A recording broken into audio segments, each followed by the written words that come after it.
Hello and welcome to UC Today. My name's David Dungay. Today I am joined by Mark Sher, SVP of Product Marketing at Intermedia. Welcome to the show, Mark. How are you? I'm doing great. Thank you so much for having me on the show today. So, Mark, today we're going to have a really sort of pertinent conversation about the service provider landscape. We're just fresh off the back of an event at Cavell. So there's a lot going on in this space. We're seeing some really big moves and so interesting times. But before we get into that, do you want to do a quick introduction to yourself and the business? Yeah, happy to. I have responsibility for our global product marketing here at Intermedia. At Intermedia, we're a cloud communications provider, and we provide unified communications, contact center, all AI-powered collaboration to small to mid-sized business through our vast partner community, of which many of our partners are service providers. And we've been empowering service providers with cloud services for since the mid 90s. So this isn't new to us. This is something that we've been doing for a long time, and we are truly at our core and our DNA a partner first organization. So, thank you. So, great. Let's get into a bit of a scene setter then. Mhm. I mentioned previously the landscape is quite exciting right now. But what's your take on where we are today in the service provider kind of landscape? Yeah, I think it's a great place to start. It's very, may we live in interesting times, right? There are two tectonic shifts that are converging at the same time for service providers. Shift number one is what's happening with their technology providers, right? These kind of hardware platform based solutions that they've been using for many, many years. And we're kind of in a once in every 10-year shift that they're seeing right now. And the second part of this tectonic shift, the other part that's converging on them, is basically an industrial revolution with artificial intelligence. So these two things are kind of colliding together at the same time for service providers. Other industries are dealing with obviously this kind of AI revolution, but don't have to deal with this other thing happening at the same time. So it's very interesting, and there's a lot of big decisions to be made for service providers right now. Yeah, there certainly is. Let's pick up on the AI point as well. There's been a lot of talk, how our service providers actually going to be able to use AI to differentiate themselves or augment their products or whatever it is. How do you see AI impacting service provider propositions? And that ability, I guess, to compete with sort of the wider market, especially those ecosystems, those big ecosystems that we all know and use as well. Oh, I think that's kind of the kind of problem number one, right? Their legacy solutions, they simply just won't have AI, and AI will be the new battleground, and it's evolving very rapidly, right? So we saw generative AI come in, and we can augment communication solutions with all kinds of great things like transcriptions and summaries and meeting notes, and these things are starting to become more expected. Let's call them table stakes, right? But that's just literally the tip of the iceberg. When agentic AI becomes more mainstream, like where you'll have agents that are performing tasks on your behalf, then that gap is going to even further widen. So there's big decisions to be made. Do you want to be in this game, right? Do you want to be in the business communications market? If so, you're really going to have a solution that is powered by AI. I don't think it's going to be a choice, and it's becoming more and more evident as this technology continues to evolve, and it's so fast. Yeah. And of course, the underlying network which many of these service providers, are managing, that needs to be sort of AI ready as well, if you like. So maybe let's move on to. More generally, we're seeing not just AI, but quite a lot of new technologies hit the market. How do you really foresee the role of service providers in helping businesses adopt those newer technologies? Yeah, yeah, that's a great question.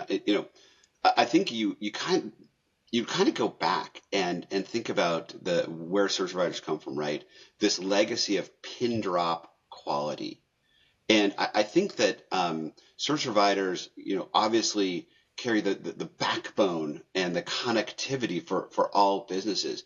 So I think they are in the best position to bring in these value added services. As a matter of fact, you kind of have to as a service provider, because you can't just rely on the connectivity, the core of your offer. You have to have some way to differentiate yourself, and Mm. that's where these on top of your connectivity value added services come in. So you can bundle and differentiate from your competition, also from other over the top providers.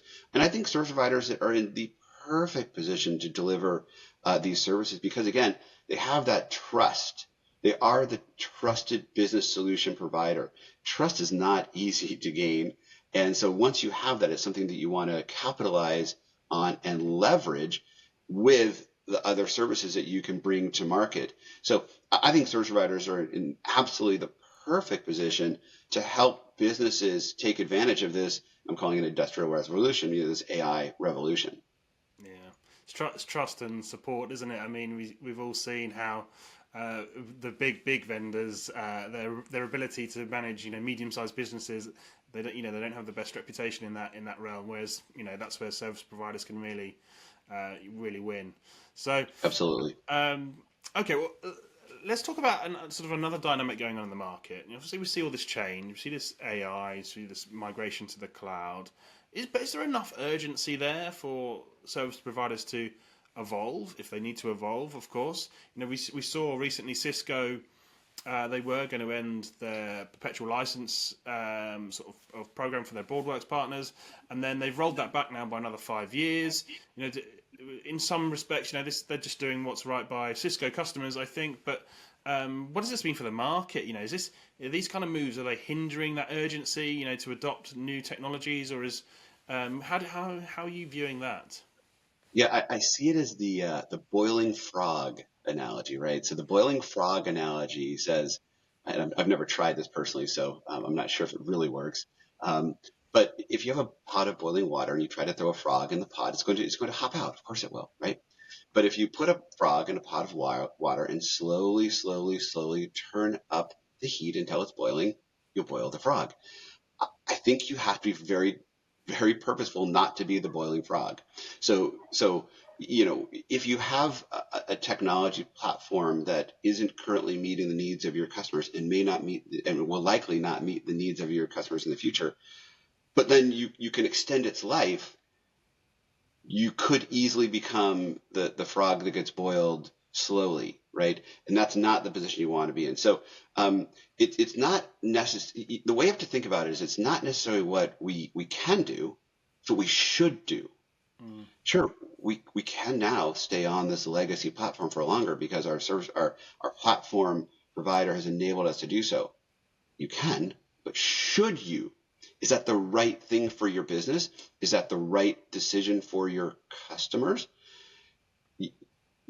One thing that everyone needs to be very clear about is that customers on legacy systems are the food of your competition, right? That's what they will feed on, right? So one of the most important things you can do is protect your customer base by making sure they're on a modern platform that meets their needs. Otherwise, they are your churn in essence. Yeah. So maybe we could talk a bit more specifically about Intermedia. Then, obviously, your segment of that sort of partner base is service providers. How Mhm. are you bringing something fresh and new to the market to really help these service providers differentiate themselves? Yeah, I'll go back to what I said earlier, which is being a partner company is in our DNA. You don't just kind of wake up and decide that you want to power reseller partners. It's something that takes years and years and years. And what you realize is it's as much about the technology as it is about everything that you wrap around the technology. So um, fresh and new, everyone has fresh and new. There is, with what's happening in AI, it's an arms race. It's amazing. It's fantastic. And so let's just say, for example, everyone's got a great platform, right? We'll start there. Everyone's got a great platform. We've got a great platform. Everyone's got a great platform. But you need more than just a great platform, right? You need everything that helps you go to market. You need the ability to easily quote and order and bill. You need sales support. You need sales engineering support.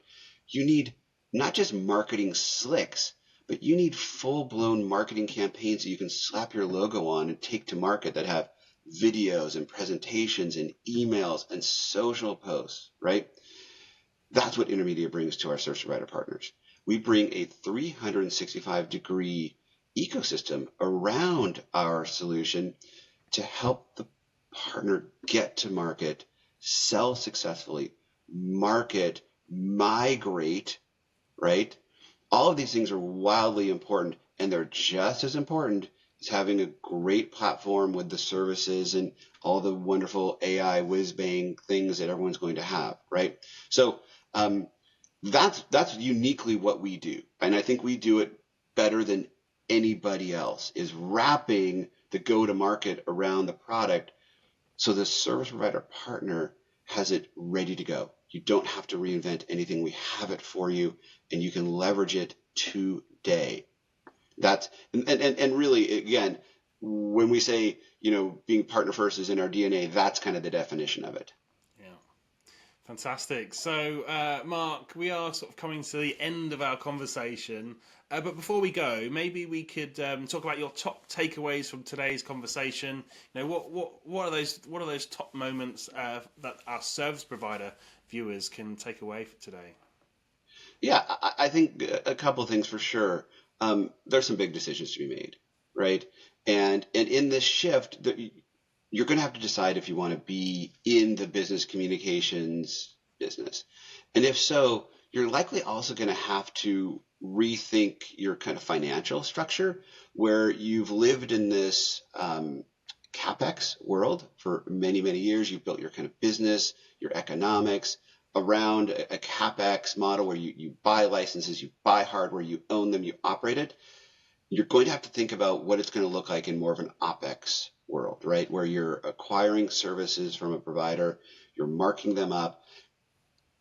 It's a very different way to wrap your head around how you make money, where your margin is, what kind of support and people you need. But it's a really important shift, and it's a shift that you're likely going to have to make if you want to participate in business communications in the future. And at Intermedia, we work closely with our service provider partners to help them understand how it's going to be different, right? Because we're a service provider, right? So we operate in this OpEx world, and we work really hard to help our partners understand how to think about it, how to rationalize it, and how to pipe it through their business. So big decisions to be made. But man, there's some really exciting things coming, and there's absolutely opportunities for service providers to add great solutions on top of their great connectivity and infrastructure to really capture the business market in a way that we probably haven't seen for many, many, many years. Fantastic. Mark, thank you so much for joining me and sharing some of your insights today. I enjoyed the conversation. It was a pleasure. Great. And thank you for watching. You've been watching me, David Dungay, on UC Today. If you like today's conversation, please give us a like and a share on social media. That's it from me. See you next time.